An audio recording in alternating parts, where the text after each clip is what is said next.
참예수님. 참예수님. 네, 반갑습니다. 네, 반갑습니다. 예, 그래요. 요한목시로 잘 보고 계십니까? 네. 예. 우리가 교회에 보내는 서간에 계속 너무 오래 머무른다라고 생각하는 분들 계실 거예요, 아마. 예, 오늘 이제 마지막 시간입니다. 예, 네 번째 시간으로 오늘은 좀 바빠요. 예, 세 개 교회를 봐야 됩니다.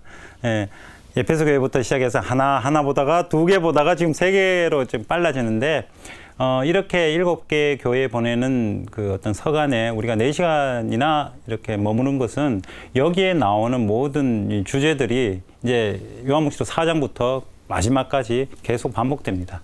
그렇기 때문에 여기 서간문의 것만 확실하게 우리가 이해를 하면 뒤에 여러 가지 장면, 묵시적인 장면이 나타나는 거 쉽게 이해가 빨리 됩니다. 이게 키포인트죠. 우리가 7개 교회에 보내는 서간이. 그래서 오늘은 우리가 3개 교회이기 때문에 좀 빨리 집중해서 좀 정신 바짝 차리셔서 그렇게 좀 우리가 봤으면 좋겠습니다. 제 말이 좀 많이 빠르죠? 아니, 좀 빠를 거예요. 여기 바로 앞에서 이제 듣고 계시는 분은 저하고 직접 이제 이렇게 뭔가 교감이 있으니까 쉽게 들지 모르겠습니다만은 우리 저기 시청자분들께서는 좀 빠를 수 있습니다. 빠르면 천천히 하도록 노력할 테지만 오늘 할 게 많으니까. 예, 할 게 많으니까 빨리 한번 가보도록 하겠습니다. 사르디스 신자들에게 보내는 말씀으로부터 우리가 시작합니다. 사르디스 교회 천사에게 써보내라. 하느님의 7영과 7별을 가진 이가 말한다. 예, 하느님의 7영과 7별을 가진 이. 누구? 예수님. 자, 여기서는 우리 많은 호칭 중에 7별, 7영, 하느님, 예수께서 가지셨는데 7영을 가졌다는 거, 하느님의 영을 가지셨다는 거, 그 7개를 가졌다는 것, 완전히 가지셨다는 거. 7별은 우리가 잘 알죠? 뭡니까? 우리가 1장에서 나왔습니다. 뭡니까, 별이? 네, 천사들. 뭐의 천사들? 교회. 그러니까 다시 말해서 7개 교회, 모든 교회의 고난을 가진, 하느님으로서 모든 교회의 고난을 가진 이가 말한다. 바로 예수 그리스도께서는 하느님이시자 모든 교회를 다스리시는 분이시다라는 의미죠. 나는 네가 한 일을 안다. 자, 여기 매번 반복하는 게 네가 한 일을 안다인데, 이 우리 사르디스 교회에서는 네가 한 일, 이것이 어떤 일인가? 너는 살아있다고 하지만 사실은 죽은 것이다 라는 말과 연결해서 한번 보겠습니다. 너는 살아있다고 하지만 사실은 죽은 것이다. 그 일을 안다 라는 것이죠. 이 말이 왜 나왔는가? 우리가 교회를 싹 보면서 그 교회가 위치한 도시의 어떤 분위기와 맞아떨어지는 게 있었죠. 그죠? 예수님께서 뭐라고 말씀하시는 부분이, 이 사르디스라는 곳이 페르시아 정복기간, 기원전 그러니까 4세기, 거기에 정복기간 완전 황폐된 도시였어요. 근데 알렉산더 대왕이 약간 좀 이렇게 재건을 해서 거기다가 이제 신전을 막 세웠죠. 그런데 서기 17년에 큰 지진이 일어나서 또 완전히 무너졌어요. 근데 티베리우스 황제가 또 도시를 재건하면서 황제를 위한 신전을 또 세웠죠. 그러니까 죽고 살고 죽고 사는, 죽음과 이 생명, 이것에 대비되는 이 개념은 요한계 문헌의 특징입니다. 또 그죠? 사실 너는 살아있다고 하지만 사실은 죽은 것이다. 그것이 네가 한 일이다. 죽었다.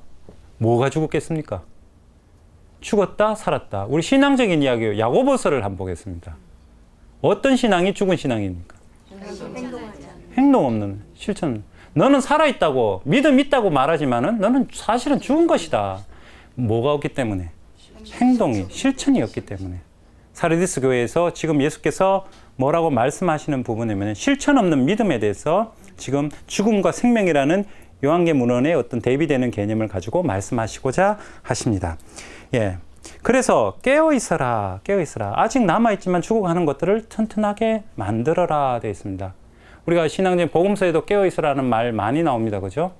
여기서 이제 깨어 있는다는 것은 어떤 것인가? 이 교회에 사르디스 교회에 보내는 메시지 안에서는 깨어 있다는 것은 튼튼하게 남아있는 것들, 남아있지만 죽어가는 것들을 튼튼하게 만들다. 이 튼튼하게 만들다라는 동사를 주목할 필요가 있습니다. 예.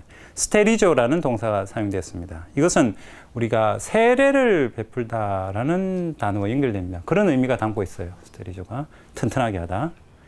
튼튼하게 하다는 세례는 뭐 어떤 의미입니까? 새로운 생명으로 거듭나는 거죠. 예, 새롭게 태어나는 것. 하느님 백성으로 새롭게 태어나는 것, 그것이 튼튼하게 하는 것. 예, 그러므로 우리 깨어 있다는 것은 죽어가는 것들, 남아가는 것들, 믿음이 실천이 없이 뭐 물에 물 탄 듯 술에 술 탄 듯 이렇게 살아가는 것에서 생명을 불어넣어서 활기차게 뭔가 하도록 하여라 라는 것이 튼튼하게 만들어라. 나는 네가 한 일들이 나의 하느님 앞에서 완전하다고 보지 않는다. 완전하다, 불완전하다라고 하면 내 일이 내가 만족할 만큼 뭔가를 했다.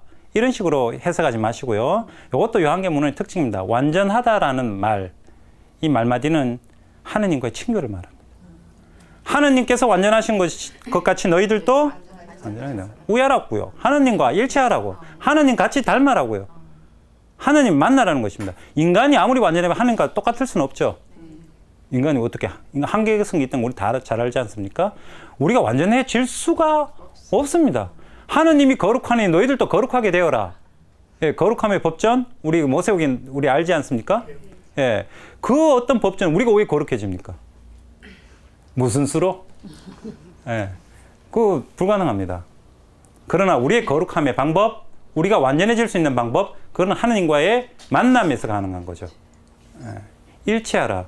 그래서 너 완전하다고 보지 않는다. 다시 표현하자면 너희들이 하느님과 예수 그리스도와 일치해 있지 않다고 본다. 나는. 네, 그런 표현이죠. 그러므로 네가 가르침을 어떻게 받아들이고 어떻게 들었는지 되새겨 그것을 지키고 또 회개하여라. 자, 여기서 보면 어떻게 받아들이고 어떻게 들었는지, 예, 그것에 대해서 한번 보겠습니다. 자, 요 동사가 우리 이제 이 한국말로 번역하면 잘 이렇게 눈에 확 안 들어오는데 여기 자세히 다시 보면 어떻게 그 가르침을 어떻게 받아들이고 어떻게 들었는지 되새겨라고 되어 있습니다. 이 동사는 지속적인 시간 개념을 내가 지난 시간부터 옛날부터 지금까지 어떤 가르침을 받는 자꾸 되새기는 거죠. 되뇌이는 거죠. 내가 성당에 다니는 전부터 지금까지 어떤 말씀을 들었고 어떻게 살아가는 걸 들었는지 계속 곱씹어보고 지금까지 어떻게 해왔는지 그것을 한번 살펴보라는 것입니다. 이렇게 살펴보는 건 지속적인 것이고 그런데 그것을 지키고 또 회개하여라 라고 되어 있죠. 이때 쓰인 동사는 일회적인 지금 유일한 이 순간에 바로 해야 하는 의미, 지속적이지 않단 말이죠. 내 삶을 되돌아보고 내 지금 회개하라. 바로 지금 이 자리에서 동사가 딱 구분이 됩니다. 지속적인 동사, 일회적인 동사. 예. 살펴보는 것은 계속해서 우리가 해야 되는 거고 계속하지만은 지금 바로 회개는 아주 지금 바로 해야 된다는 아주 급박한 의미를 우리에게 던져주고 있는 것입니다. 다시 회개하라는 말은 그래서 앞에 문장과 연결해서 보자면 튼튼하게 하여라, 완전하게 되어라, 새로 태어나라, 예수님과 일치해라 라는 의미와 이렇게 연결되어 있는 것이죠. 예. 네가 깨어나지 않으면 내가 도둑처럼 가겠다. 이거는 우리가 복음서에 있죠. 그죠? 하느님께서 언제 오시고 종말이 언제 이런 거 도둑처럼 깨어 있어라. 자, 깨어 있다는 것은 그래서 아까 제가 지속적인 말 했죠. 그죠? 도둑처럼 오니까 언제 올지 모르죠. 그때 확실한 그때를 몰라요. 모르니까 우리는 어떻게 계속 되새기고 가르침을 되새기고 계속 해야 되는 거죠. 그런데 문제는 무슨 가르침? 어떤 가르침? 무엇을 되새기겠습니까? 여러분이 근데 신앙생활하면서 무엇을 되새길까요? 하느님 오시는 도둑처럼 오시는데 그걸 깨어 기다리기 준비하는데 무엇을 되새겨야 되겠습니까? 말씀? 어떤 거? 예컨대 뭐 토라 율법, 성당에서 이게 지키라는 거, 사랑, 봉사, 실천. 예, 여기서 쓰여져 있는 걸 보면요. 어떠한 우리가 이 신앙생활 아주 중요한 부분입니다. 여기서 남아있는 것들이라는 단어와 그 가르침을 또 그것을 지키고, 이거 어떻게 생각해요? 중성이, 그 그리스 말에는 남성에서는 중성이 있어요. 중성 복수가 있어요. 이것도 아니고 저것도 아니고 중성이. 그러니까 이건 무슨 의미냐면 모든 것을 말합니다. 모든 것. 그런데 자, 이 모든 것이라는 이 개념을 가지고요. 우리가 지금 말하는 거 무엇을 지킬까? 하나님 말씀, 가르침, 뭐 이런 식으로 자꾸 어떤 신앙적인 것을 우리가 자꾸 생각하기 쉽습니다. 가끔씩 보면 한국 교회의 어떤 우리가 이렇게 객관적으로 바라보자면 우리는 너무 신앙이라는 단어를 세상살이와는 별개의 어떠한 정신적인 어떠한 수양 정도로 생각하는 경우가 많이 있어요. 신앙생활을 한다라고 했을 때 우리는 어떻게 빠져버리냐면 그냥 마음의 수련, 그냥 예수님을 나 안에 모신다. 내가 이 안에 예수님 사랑으로 가득 찬 것 같다. 그렇게 성당에서 묵상이나 성취조배하고 나서 난 이제 신앙이 가득 찬 것 같아. 이거는 한쪽만의 신앙이에요. 편협한 신앙입니다. 이것도 분명 필요하고 좋은 것인데 아까 제가 모르겠어요. 사실 너는 살아있다고 하지만 죽어 있다. 뭐가 없기 때문에? 실천이 없기 때문에. 내가 살아가는 삶의 구체적인 행동, 양식과 이 얼범 이렇게 우리 경상 묻힌다 하는데 이거 뭐 파도 묻히고 뭐도 묻히고 이런 점 이게 버무려지지 않으면 이것은 아무런 의미가 없는 것이죠. 너무 이쪽으로만 치닫고 나가버리면 실제 삶이 빠져버린 그러한 어떤 신앙, 이건 죽은 신앙이고 그렇게 됐을 때 우리는 여기서 그것을 되새기고 또 그것을 지키고 무엇을 지켜야 될지 개념이 그냥 성당에서 묵주만 돌리면 된다라는 개념을 빠지면 안 된다는 거죠. 내가 살아가는 여러분들의 구체적인 삶, 그 안에서 내가 어떤 신앙을 실천하고 사는 건가. 굳이 사랑 실천하고 봉사하고 희생하라는 거 아닙니다. 내가 살아가는 매 순간순간을 열심히 살아가는 거예요. 그게 깨어있는 것이죠. 그렇게 살아갈 때 우리가 진정한 신앙의 모습으로 살아간다는 것입니다.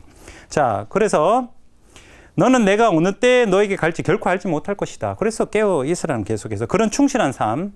제가 예전에 신앙이란 단어를 설명해 드리면서 신앙은 타 존재에 대해서 기대고 의지하는 것, 그런 의미 있지만 1차적인 의미는 삶의 충실성입니다. 견고함. 아까 튼튼하게 하다, 튼튼하게 만들어 새로운 생명으로 거듭난다는 거 세례의 의미와 연결되지만은 내 삶이 새롭게 태어나려면 내가 내 삶에 충실하고 늘 새롭게 바라보고 늘 열심히 하려는 게 있어야 되겠죠. 그게 신앙이죠. 그게 깨어있는 것이고 그것이 예수님을 기다리는 어떤 모습이다. 그러나 사르디스에는 자기 옷을 더럽히지 않는 사람이 몇 있다. 자기 옷을 더럽히다. 이 더럽히다라는 표현은 우상숭배에 빠져든다. 계속 반복되는 주제입니다. 더럽히지 않는 사람, 우상숭배를 하지 않고 예수님께 다가가는 사람 있다. 그들은 흰 옷을 입고, 자, 흰 옷, 우리 너무 잘 아는 흰 옷, 구원, 영광, 기쁨, 하느님과의 일치. 예, 흰 옷을 입고 나와 함께 다닐 것이다. 이제 친교죠. 예수님과 함께 다닐 것이에요. 이것보다 더 행복한 일이 어디 있겠습니까? 그럴 자격이 있기 때문이다. 왜? 자기 옷을 더럽히지 않고 우상숭배를 하지 않았기 때문에. 승리하는 사람 또 승리 또 나오고 이처럼 흰 옷을 입을 것이다. 그리고 나는 생명의 책에서, 자, 여기 또 다른 주제, 생명의 책이라는 단어가 나옵니다. 생명의 책에 이름을 올렸다는 것은 하느님과 예수님과의 친교 안으로 들어갔다라는 것입니다. 생명의 책에 이름을 올렸다. 요건 내 이름 있죠. 이름을 올렸지 않습니까?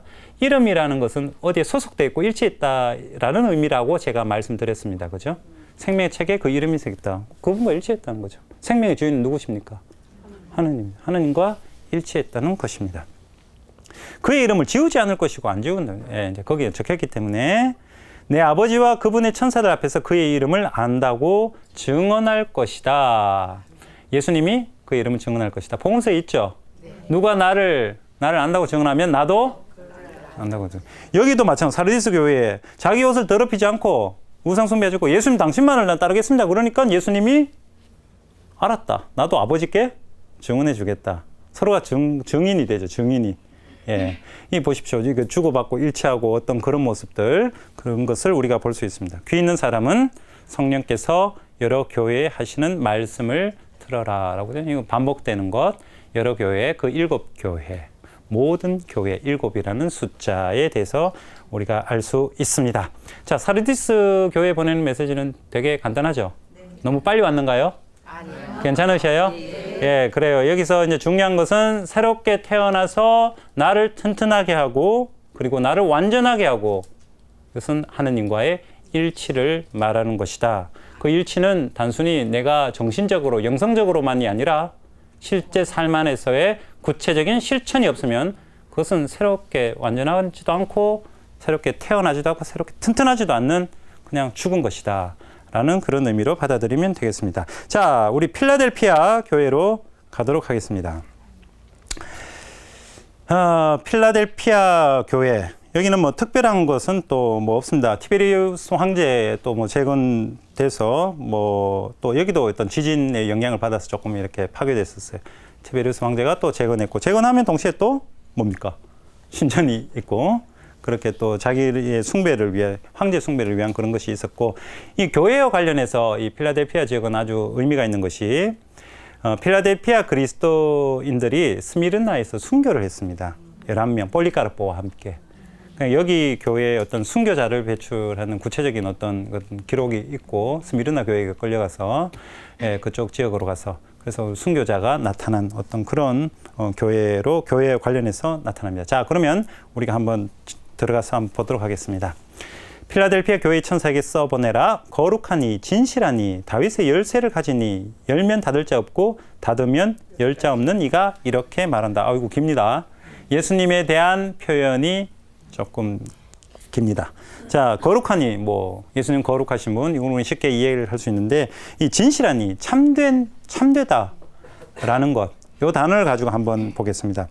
이 참되다라는 말은 늘 진실하다는 말은 자 뭐와 연결을 해야 되냐면 신앙, 아까 말씀드린 신앙이라는 단어와 연결해야 됩니다. 예, 히브리 말의 에메트입니다.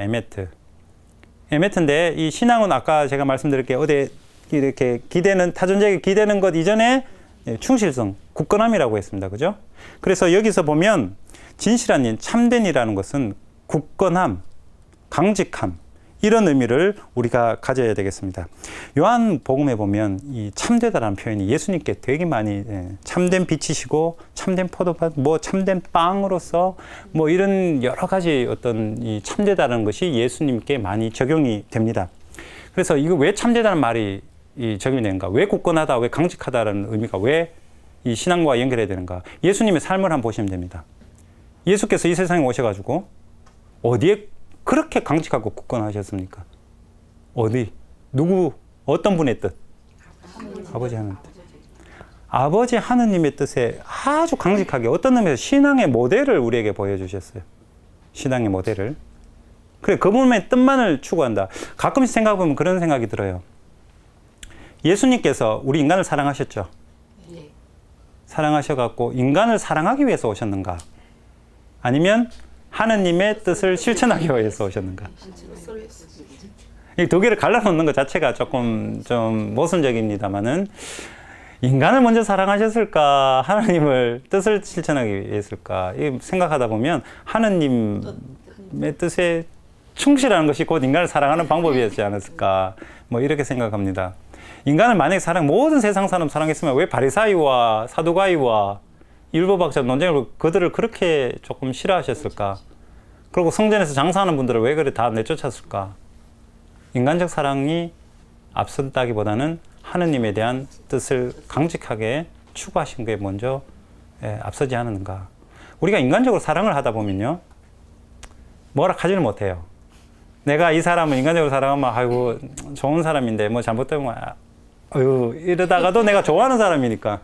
근데 예컨대 정말 내가 뜻이 정의가 정말 하나님 뜻이 분명히 서 있으면 잘못된 거 보이면 뭐라고 하죠? 그 대표적인 예가 예수께서 그 수석 어떤 제자인 베드로에게 사탄아 물러가라.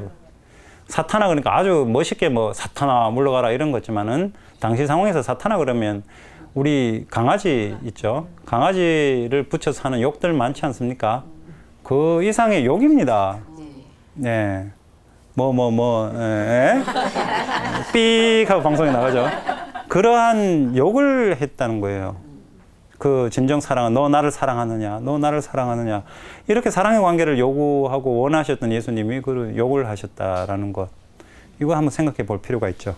그래서 인간적인 사랑 개념보다 하나님의 뜻에 더 강직하게 나아가는 예수님의 모습을 우리가 이 진실한 이 단어에 대해서 통해서 한번 알 수 있습니다. 자, 다윗의 열쇠를 가지니 예수님은 다윗 가문이죠. 네. 다윗 하면 떠오르는 게 메시아 가문이죠. 메시아 전통 안에서 근데 열쇠를 가지신 분입니다. 열쇠를.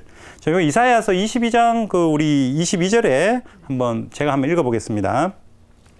나는 다윗 집안의 열쇠를 그의 어깨에 메어 주리니 그가 열면 닫을 사람이 없고 그가 닫으면 열 사람이 없으리라라는 구절이 있습니다. 엘리야킴에게 에제키야스 왕의 왕권을 이렇게 수여하면서 왕권을 준다는 것은 단순히 정치적 권력을 준다는 것이 아니라 하느님의 어떤 그 뜻이 온전히 하느님의 힘이 이 사람에게 온전히 주어진다. 그런 의미에서 왕권은 주어지는 것이죠.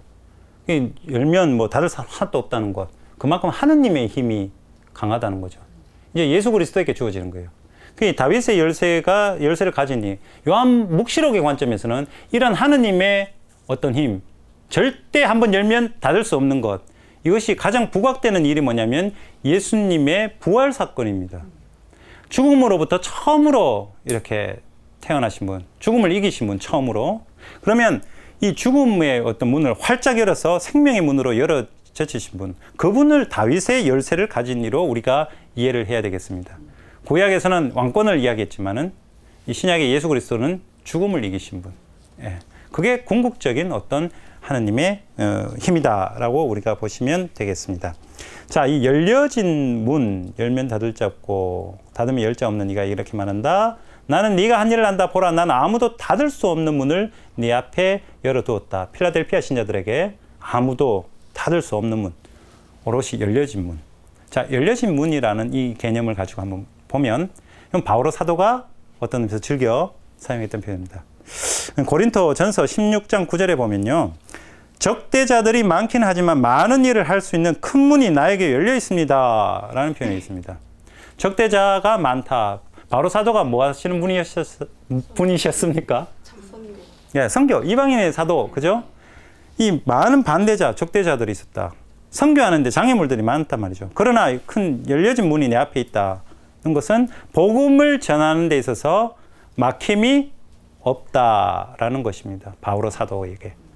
지금 아무도 닫을 수 없는 문을 내 앞에 열어두었다는 것은 필라델피아 교회 신자들에게 그 누구도 너에게 이 예수 그리스도에 대한 신앙, 그리고 복음, 이런 어떤 복음적인 삶, 이런 것을 막을 자가 아무도 없다라는 의미로 그렇게 받아들이시면 되겠습니다. 너는 힘이 약한데도 내 말을 굳게 지키며 내 이름을 모른다고 하지 않았다. 힘이 약하다. 왜 힘이 약하다는 표현이 있었을까요? 숫자가 작았어? 아니면 활동이 없어서 소극적이라서? 왜 힘이 약하다? 네. 잘 모르시겠죠? 네. 그럴 때는 이제 문맥을 한번 보시기 바랍니다. 힘이 약한데도 내 말을 굳게 지키며 내 이름을 모른다고 하지 않았다. 자, 힘이 약하다는 것 개념과 뒤에 보면 굳게 지킨다, 내 이름을 모른다고 하지 않았다라는 것입니다. 힘이 약하다는 것은 세상적인 어떠한 삶의 자리가 열악하다는 것입니다. 뒤에 거는 강하죠. 내 말을 굳게 지키며 내 이름을 모른다고 하지 않았다. 신앙적으로는 엄청 강한, 힘이 약한 것은 세상적인 것, 강한 것, 영성적으로, 신앙적으로 예수께. 왜 보통 이렇게 성당에서 우리 교회가 활동을 보면 세상에 이렇게 한번 보여줘야 되는데 행사를 해도 좀 화려하게 사람들 우시아우시아 해갖고 많이 와가지고, 그죠? 멋지게 행사를 해야 되는데 이런 사고 방식이 과연 교회적인 것인가? 마더 데레사가 그러셨죠. 지금 내 앞에 있는 이 한 사람이 모든 사람이라고, 그런 어떤 그 말씀을 하신 걸로 알고 있는데, 내가 한 사람 한 사람이 중요하고 이 사람들이 모여가 모든 이가 되는 것이지, 한 사람을 이렇게 예컨대 이 행사를 한다고 했고 몇 명 왔어? 몇 명이면 교무금 얼마 냈어? 주일 신자 수가 몇 명이야? 이것으로 우리 하느님 백성을 평가하는 어떤 우리 모습들 한번 생각해 봐야 됩니다. 예수님은 너희들 숫자가 얼마 안 돼도 너희들 너무 작은 공동체지만은 너희들의 신앙은 너무나 강대하고 크다. 이것 한번 우리가 한번 많이 반성을 해 봐야 됩니다. 자, 보라, 나는 사탄의 무리에 속한 자들을 이렇게 하겠다. 사탄의 무리 우리 한번 봤습니다, 그죠? 유다인들, 디아스포라에 사는 유다인들, 그 사회에 적응해서 타협해서 가짜 하느님 백성, 진짜 하느님 백성은 요한묵시록 관점에서 진짜 하느님 백성은 답이 나와야 되는데, 자, 가짜 하느님 백성을 말하는 건 유다 백성들, 디아스포라에서 그 문화, 그 바깥에서의 문화에 융화되어서 막 살아가는 가짜라고 평가를 하고, 그래서 사탄의 무리라고까지 표현해 버렸습니다. 그래서 진짜 하느님 백성은 그리스도인, 예수님께 진짜 제대로 신앙을 가지느니, 이러한 관점을 요한묵시록은 가지고 있습니다. 그들은 유다인이라고 자처하지만 사실은 아니다. 거짓말을 하고 있을 뿐이다. 여기서도 사탄의 무리, 유다인이 아니다. 뭐 유다인인데 진짜 유다인인데 유다인이 아니다. 그랬습니다. 보라, 나는 그들이 와서 네 발 앞에 엎드리게 하겠다. 자, 여기 한번 보시기 바랍니다. 누구를? 디아스포라에 살아가는 그 지금 필라델피아 교회 그 안에 살아가는 유다인들, 유다 공동체, 가들은 유다인이 아니다. 진짜 거짓말한다. 얘들이 너에게 와서 엎드리게 하겠답니다. 엎드리게 하겠다. 요거 우리 이사야서 45장 14절을 보면 이렇게 되어 있습니다. 주님께서 이렇게 말씀하신다. 이집트의 재산과 에디오피아의 소득과 키 큰 족속 스바인들이 너에게 건너와서 너의 것이 되고 너의 뒤를 따르리라. 그들은 사슬에 묶여 건너와서 내 앞에 엎드려 빌며 말하리라. 과연 당신에게만 하느님이 계십니다. 다른 이가 없습니다. 다른 신이 없습니다. 이 구절은 이사야 예언자가 이스라엘 백성들에게 어떤 의미에서 위로와 격려를 주는 메시지입니다.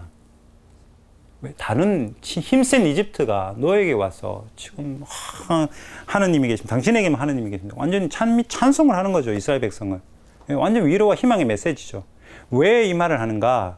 이 마지막 때에 정말로 어떤 이 이스라엘 백성들이 다시 드러높여질 때 그때 이스라엘 백성이 참된 하느님 백성이니까 모든 다른 민족들은 너희들의 그 참됨을 보고 경배할 것이다. 요 전통, 요것을 이 필라델피아 교회에 보내는 이 편지 안에서 예수님은 그리스도인에게 적용시킵니다. 유다인들이 너 앞에 와서 내 발 앞에 엎드리게 하겠다.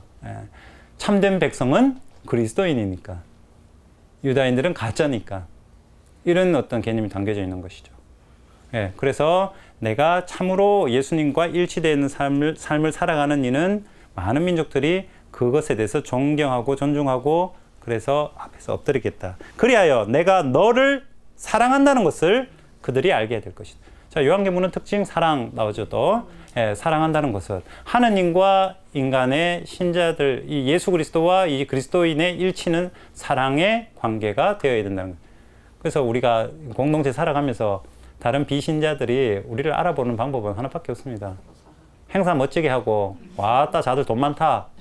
자들 뭐 멋지게 하네. 이걸로 우리를 이름을 드높이는 것이 누구 유명인 신자라더라.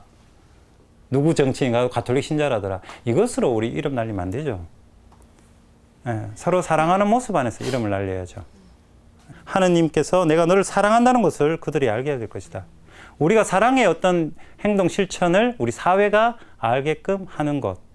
그것이 바로 모든 민족이 우리 외를 존중하는 것입니다.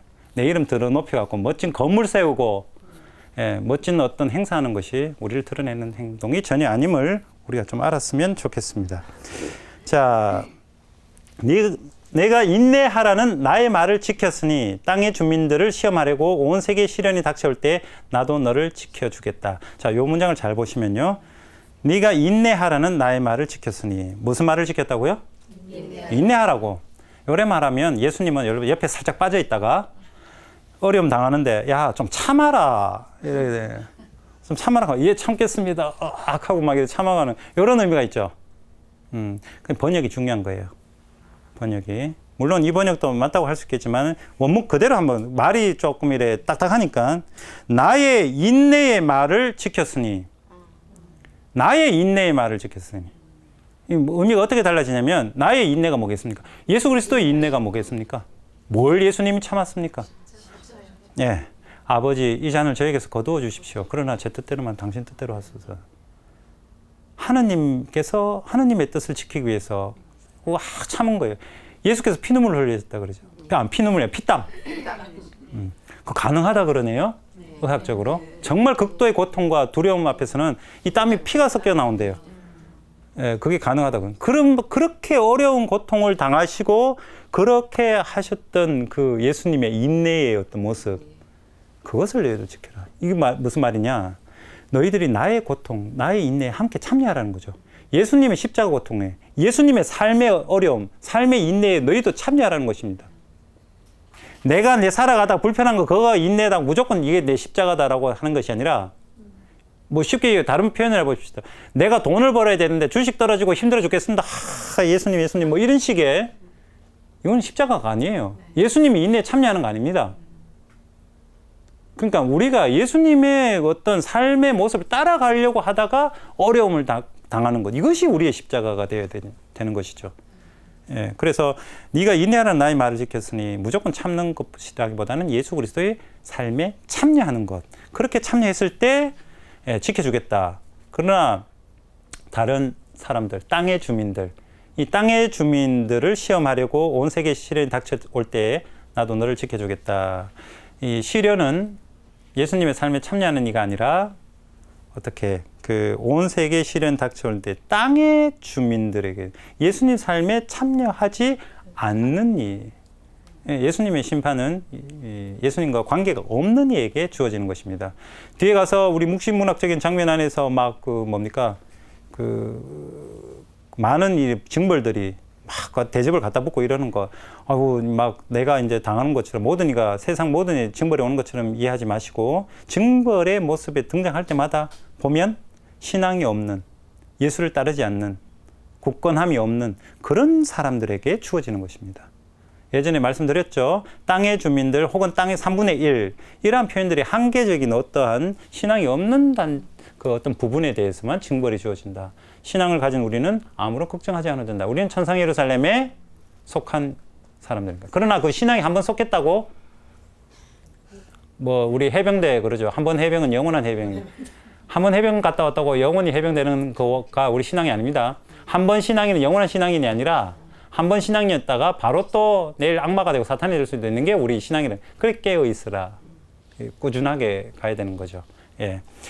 내가 곧 간다. 네가 가진 것을 굳게 지켜 아무도 네 화관을 빼앗지 못하게 해라. 자, 여기서는 되게 희망적인 메시지입니다. 아무도 네 화관을 빼앗지 못하게 해라. 다른 교회 보면 이렇게 지키고 나면 화관을 주든 뭘 생명을 주든 뭘 주든 했는데 여기서는 이미 화관이 어디 있어요? 네 화관, 너의 화관. 이미 화관이 있어요. 필라델피아 교회는 되게 잘 나가는 교회. 예수님 보시기에는 인내하는 말을 지켰고 또 화관이 이미 있으니까 안 뺏기게 지금. 그래서 필라델피아 교회의 제일 중요한 것은 신앙이 가진 것, 그거 어떻게 꿋꿋이 지켜라. 격려의 메시지가 아주 강한 거예요. 내가 예수님을 따르고 지금 그랬으면 그거 포기하지 말고 열심히 잘 지켜라라는 것입니다. 승리하는 사람은 내 하느님 성전의 기둥으로 삼아 다시는 밖으로 나가는 일이 없게 하겠다. 자, 여기서 성전의 기둥입니다. 유다 전통에 보면 아브라함은 세상의 기둥이라고 불리워졌다라고 있습니다. 아브라함 세상의 기둥. 왜? 하느님이 만들어주신 이 하느님의 어떤 그런 작품을 떠받치는 참된 신앙인으로서 떠받치는 어떤 아브라함의 모습을 볼 수 있는데, 자, 여기 성전의 기둥입니다.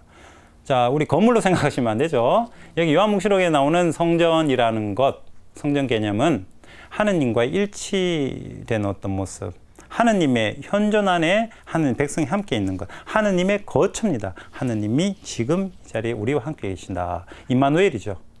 예, 일치의 기둥이 된다. 기둥이 된다는 것은 뭡니까? 그 일치를 절대 깨트리지 않는 어떤 참된 어떤 이 버팀목.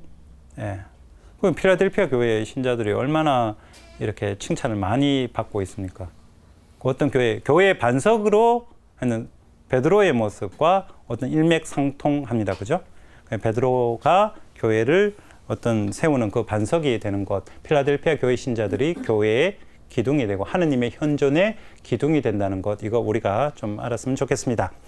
자, 그리고 내 하느님의 이름과 내 하느님의 도성, 곧 하늘에서 내 하느님으로부터 내려오는 새 예루살렘의 이름과 나의 새 이름을 그 사람에게 새겨주겠다. 자, 새 예루살렘, 새 이름 나옵니다.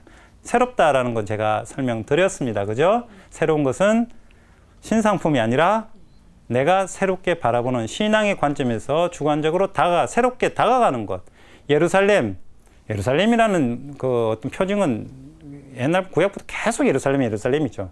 그러나 나에게 새로운 예루살렘은 내가 하느님의 현존 안에 내가 참가할 때, 일치할 때 나에겐 새롭게 된다는 것입니다. 새 이름도 하느님과 함께 일치하는 것이고요. 귀 있는 사람은 성령께서 여러 교회에 하시는 말씀을 들어라 라고 되어 있습니다. 이거 계속 반복되는 표현이니까 모든 교회의 메시지다. 필라델피아는 우리가 이미 가진 신앙을 굳건하게 열심히 지키자라는 말이 여기에 있습니다. 그 지키는 어떤 표정적으로 드러나는 행동은 서로 사랑하는 것입니다. 내가 너를 사랑하는 것을 그들이 알게 될 것이다. 우리가 열심히 그 어떤 의미에서 내가 가진 신앙을 표현하는 곳, 그것, 이웃과 함께 사랑의 실천을 해 나갈 때 그것이 꿋꿋하게 제일 잘 표현되지 않나라는 생각을 해볼 수 있는 게 필라델피아 신자들에게 보내는 말씀이었습니다. 자, 숨가쁘게 6개 교회까지 왔습니다. 자, 마지막 라오디케이아 교회에 보내는 말씀에 대해서 한번 보겠습니다. 자, 라오디케이아 마지막. 여기 라오디케이아는 사실 이름이 그러니까 동명이인이라고 하죠. 우리가 이름 같으면서 사람이 여러 명 있을 때 이 한 10개 남짓 라오디케이아로 불리었습니다. 이 성경에 우리 요한복음에 나오는 라오디케이아는 그 기원전 3세기 안티오쿠스 2세에 의해 리코스라는 지역에 세워진 그런 도시입니다.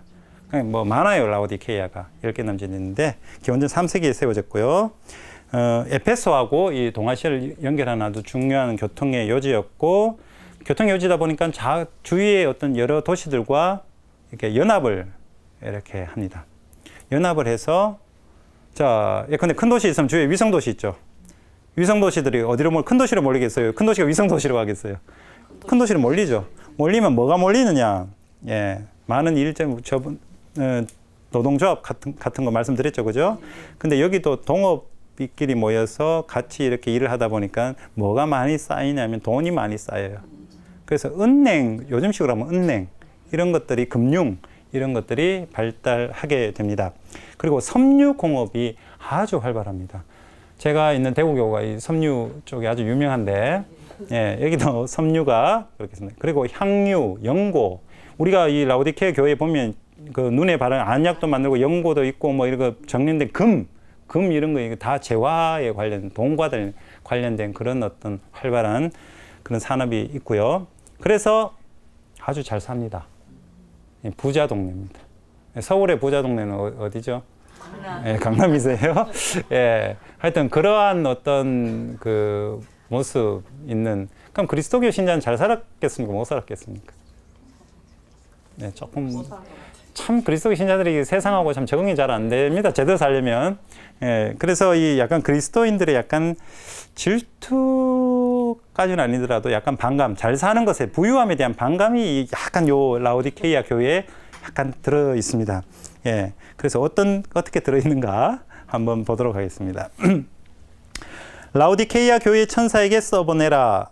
아멘. 그 자체이고 성실하고 참된 증인이며 하느님 창조의 근원인 이가 말한다. 아이고, 여기는 이제 하느님 창조의 근원까지 튀어나왔습니다. 이제 뭐 하다 예수님이 당신 표현하는 데 있어서 그 호칭들이 이제는 뭐 끝까지 갔어요. 이제 더 이상 갈 데 없습니다. 창조의 근원까지 가버렸습니다. 자, 근데 처음에는 아멘. 이 아멘이라는 뜻은 우리 진실되다 뭐 이런 어떤 형용사적인 어떤 의미인데, 이 예수님이 아멘이라고 호칭을 사용하는 게 이게 유일합니다. 이게 신약 성경에서. 내 이름은 아멘이다. 이게 좀 그런데 아멘, 진실.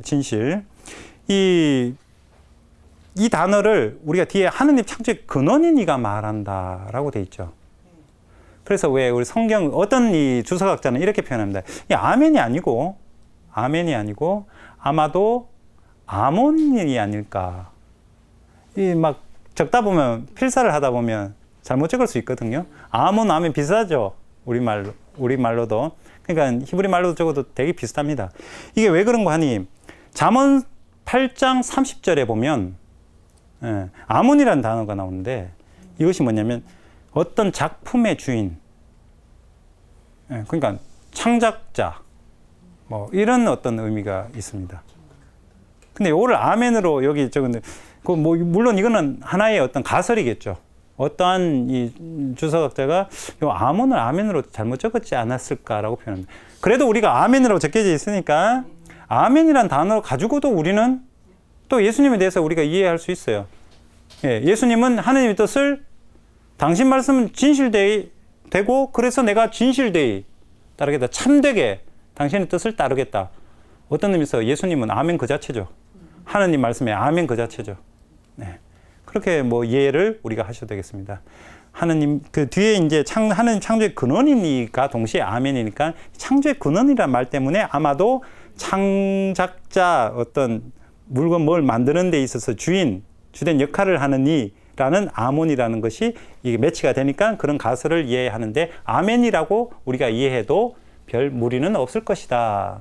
예수님은 참되고 하나님 뜻을 충실히 받으시니까 그 자체 성실하고 참된 증인이며 하나님 창조의 근원인 이가 말한다. 자, 여기 근원에 대해서 한번 보겠습니다. 근원 아르케입니다. 그래서 말로 아르케인데 이 아르케는 뭐와 연결하고 꼭 같이 가야 되냐면 처음과 끝이라는 단어를 꼭 염두에 두는 끝과 대칭적으로만 사용될 수 있는 단어. 자, 태초에 하나님께서 그 태초할 때 브레싯이라는 히브리 말, 안에 그때 레싯 그러면 그 태초, 그 태초의 브레싯입니다. 히브리 말로 그 태초에라는 말은 이 단어도 동시에 끝날에와 연결하는 것입니다. 태초에 뭔가를 만들어졌다 하지만은 실상 그 의미는 처음에 그때만 딱 만든 것이 아니라 끝까지 창조 사업은 계속된다. 여기 창조의 근원이란 말씀은 창조할 때 그때만 딱 근원이 되는 것이 아니라 아르케는 끝과 함께 가야 될 단어이기 때문에 창조 그것이 끝까지 가는. 그래서 쉽게 얘기해서 알파와 오메가, 처음과 끝. 예, 이것이 우리가 아르케라는 이 근원이라는 단어가 나올 때 이해해야 됩니다. 그러니까 창세기 1장 1장도 딱 펴서 태초에 언제 만들었을까? 그때가 언제일까? 몇십만 년 전일까? 몇백만 년 전일까? 이런 그때가 아니라 지금 우리 이 순간에도 창조는 계속되고 있다라는 의미로 받아들이시면 좋겠습니다. 나는 내가 한 일을 안다. 너는 차지도 않고 뜨겁지도 않다. 어떻다고? 미지근하다. 네, 미지근하다. 이 라오디게아 이 7교회 전체가 어떻게 보면 지진이 일었고 온천, 그러니까 뭐 이렇게 화산 이런 것들이 있습니다. 이 온천수와 연결해서 그런 비유적으로 말씀하시는 건데 차지도 뜨겁지도 않는 이것이 뭐 어떤 의미인가? 미지근하다라는 것은 사회와 타협한다는 것을 의미합니다. 영지주의자들이 어떤 표현을 당시 어떻게 했냐면 그리스도 교의 덕목은 비타협적인 것은 그리스도 교회의 덕목이 아니다라는 말이 무슨 말이냐? 영지주의자들 입장은 사회와 타협 적응하라는 거죠. 근데 그리스도인들은 자기 어떤 신앙을 지키기 위해서 타협을 하는 완고하고 고지식하다는 거죠. 왜 좀 좋은 게 좋은데 좀 어떻게 안 되겠냐? 이렇게 막 합니다. 그렇게 하는 그 어떤 타협하는 것 이것에 대해서 예수님께서 지금 말씀하시는 것입니다. 너는 미지근하다. 뜨겁지도 않고 차갑지도 않고 확실히 해라는 거죠. 타협하지 말고 똑바로. 거기에 대해서 이제 강하게 말씀하시는데 내가 이렇게 미지근하여 뜨겁지도 않고 차지도 않으니 나는 너를 입에서 어떻게 해요? 뱉어버리겠다. 입에서 뱉다는 말은 너와 관계를 끊어버리겠다는 것입니다. 아주 이제 7개 교회 마지막 편지 안에서 아주 강합니다. 이것이. 아주 강하게 어떤 의미에서 예수님이 관계 단절하겠다는 말은 이때까지 다 어떻게 했는가? 관계를 하겠다, 일치를 하게 불러주셨는데 네가 확실히 신앙을 지키지 않으면 관계를 끊어버리겠다라는 것으로 우리에게 말씀하십니다. 나는 부자로서 풍족하여 모자람이 없다 하고 네가 말하지만 사실은 비참하고 가련하고 가난하고 눈멀고 벌거벗은 것을 깨닫지 못한다. 부자라 그랬죠, 이 지역이. 근데 가난하다. 이거 우리 복음하고 연결하면 쉽습니다. 가난한 이가 행복하다죠. 의로움 때문에 박해받는 이가 행복하다죠. 하늘나라 그들의 것이기 때문에 하늘나라는 세상적인 물질적인 어떤 그것으로 만족할 수 있는 나라가 아니라 정말로 하느님과의 일치 안에서 친교 안에서 부자가 되어라는 것입니다.